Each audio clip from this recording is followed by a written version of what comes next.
Earlier this week, Joe Biden and Donald Trump had a meeting at the White House. And Joe Biden said there will be a peaceful transition to power. Do you actually believe that shit? Joe Biden reversing a long-standing U.S. policy involving the war in Ukraine.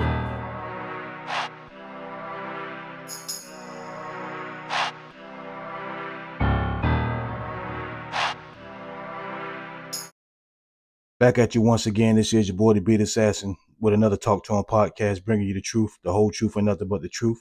So if you don't like the truth, this podcast ain't for you. Move it along. Let's dive into it. Now, as I said at the beginning of this podcast, now that the world has spoken, and I mean the United States has spoken loudly and clearly, who they want as a commander-in-chief. I think the polls show that, the maps show that, this whole country went red. There's no denying that. But if you actually think that the Democrats were just going to give up that easy and walk away from what's coming their way, y'all are sadly mistaken. Now, the easy part is done. The election is over. The people have spoken.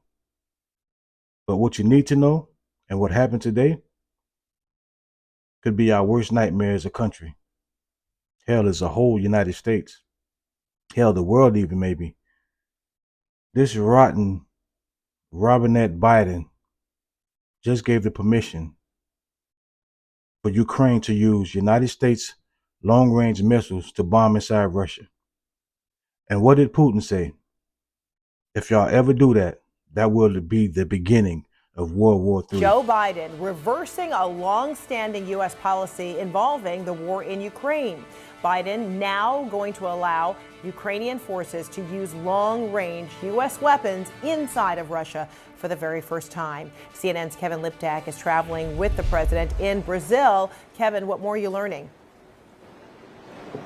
Yeah, this is a major change in American policy, and it comes at a critical point in the war in Ukraine as Russian forces mass in the city and around the city of Kursk as they prepare for an offensive there, and as North Korea has sent thousands of its troops to fight alongside Russia in that conflict. President Biden making this decision to allow Ukraine to fire the American ATACMS missiles inside Russia for the first time.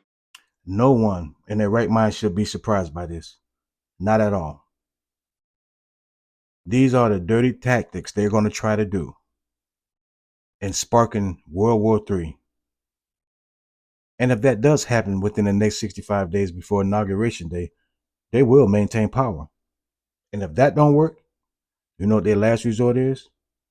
A fake alien invasion. That's their last go-to card that they got to play. And that's the truth.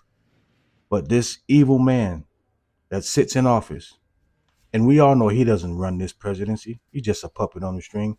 They're literally trying to spark off World War III with Vladimir Putin. What happened the day after Trump got elected as president? The very next day, Putin picked up the phone and called Trump. He wants to end this war now. He's tired of this wasteless money spending, wasteless deaths. He wants to end it. And since Putin have spoke out and reached out to Trump and said he wants to end this Ukraine-Russia war, now you have the United States provoking him and is now allowing Ukraine to use U.S. long-range missiles to bomb inside Russia.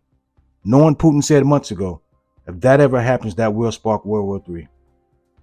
Well, all the videos I've made, and I told y'all, the Democrats ain't going out without a fight. It ain't going to be that easy. It's not going to be no peaceful transition to power. That's just bullshit they're telling the people. That ain't going to happen. But I tell you this. You heard me say it many, many times in previous videos. Make sure you're prepared for the worst. Because these next 64 days before Inauguration Day, you're going to see some of the most sinister things you've ever seen. And I've already told you guys that many times. It's not going to be that easy. The Democrats got so much up their sleeve, so many cards they can pull. And they're going to do it.